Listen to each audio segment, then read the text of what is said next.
Pero ahí después vamos a analizar más ponderadamente que el sector textil de zona franca es el que sigue consistentemente disminuyendo, fruto de lo que fue la terminación de los acuerdos y la entrada de China y de la India al mercado norteamericano.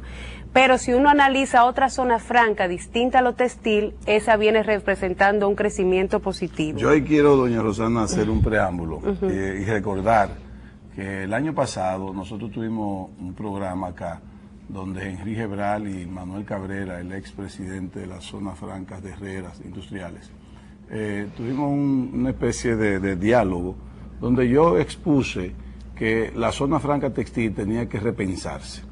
Y recuerdo que Fernando Capellán y yo tuvimos una conversación telefónica donde por este medio le vamos a reiterar a Fernando cuando él quiera que este programa está a su disposición y a disposición del sector para que hablemos de cómo pudiese el sector repensarse.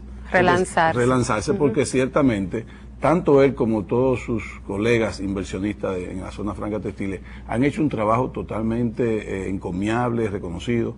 Pero hay que reconocer que hay algunas cosas que hay que ver, que hay que analizarla, a ver qué tiene que hacer República Dominicana. Entiendo que el gobierno tiene que hacer sus aportes, igual, pero hay que buscar los mercados, hay que ver qué nosotros tenemos que hacer como país para poder otra vez, diríamos que repuntar en la zona franca textil, porque sigue siendo de mucha preocupación que siga bajando la zona franca textil. Eso es así, que como vemos toda la parte de artículos médicos, joyería, artesanía, todos esos implementos, esa zona franca está creciendo, pero todavía en términos ponderados la parte textil pues es más, tiene un peso más importante. Sí. Vamos a una pausa y vamos a seguir viendo el comportamiento de los distintos sectores dentro del Producto Bruto Interno en este periodo enero-junio 2010 con relación al mismo periodo del año anterior. Venimos ahora.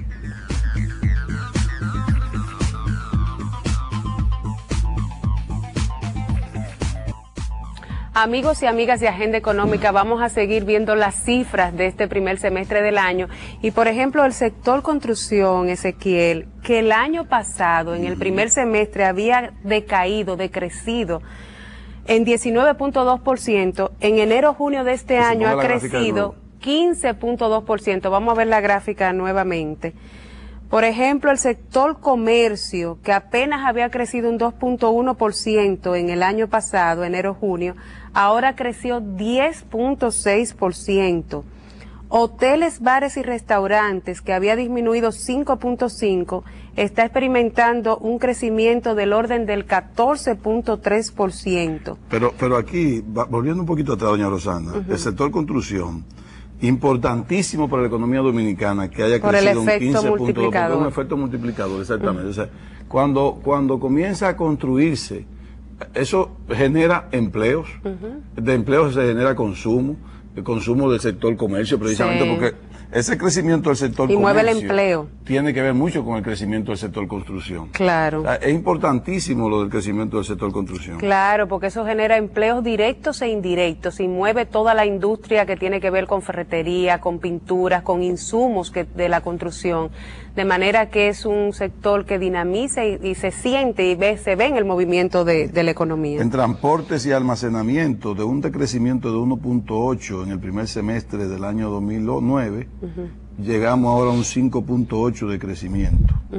Comunicaciones, veo que tiene no creció tanto, o sea, el año pasado creció 19.4, este año 7.8 nada más. Sí. Y es natural también. Pero eso tiene una explicación, Ezequiel, y es por el tema de la portabilidad numérica. Exacto. El hecho de poner en práctica la portabilidad ha hecho que se depure la base de datos de los números telefónicos, porque antes había muchos números que quedaban en suspenso, ya habían sido dados, pero la gente no lo pagaba, lo suspendía y quedaban esas líneas abiertas que se contabilizan. Correcto. Pero ahora al tener que pasar el mismo número, pues ya esas duplicaciones se van limpiando toda la base de datos. Ya esto se ve que eso no se manipula, como dijo han dicho algunos economistas de la oposición, que dice que nosotros teníamos mejor crecimiento de la comunicación que Chile. Claro, así es.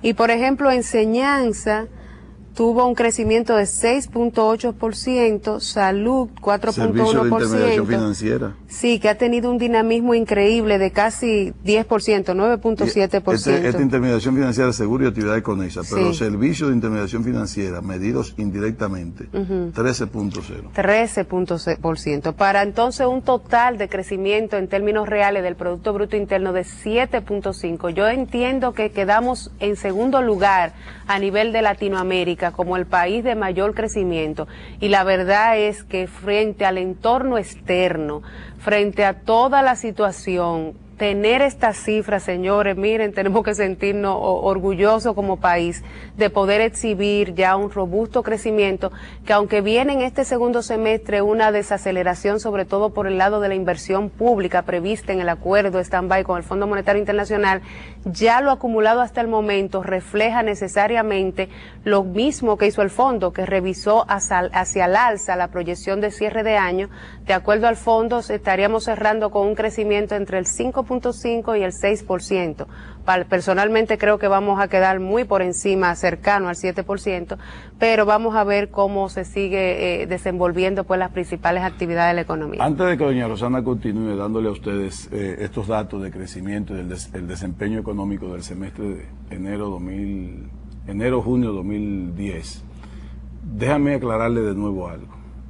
A partir de esta noticia de que comienzan a salir en Agenda Económica y en los demás medios de comunicación, también vendrán lo que se llaman las oposiciones a estos datos. Sí. Como siempre va a venir la oposición a decir que esos son datos manipulados, que eso no es cierto, que entonces algunos van a decir que sí es cierto, pero porque no se revierten en el pueblo, en la gente. Entonces comenzaremos a tener esa discusión. Pero déjeme aclararle algo. Por nueva vez, los datos y los informes económicos, el Banco Central no es que no lo manipula, es que no puede manipularlo. No. ¿Por qué? Porque estos son datos manejados por instituciones internacionales. Con la metodología internacional. Que necesitan de esos datos para aconsejar Comparar. la inversión extranjera, para hacer comparaciones, para medir cuáles son las tendencias. O sea, independientemente de lo que usted escuche, estos datos no están manipulados, y lo que dice aquí es la realidad. No, incluso imagínate, tendríamos que engañar al Fondo Monetario, al Banco Mundial, a la CEPAL, a nosotros mismos, o sea, es imposible. El banco recopila estadísticamente y aplica una metodología aprobada por las Naciones Unidas que hace comparable con otros países a nivel mundial.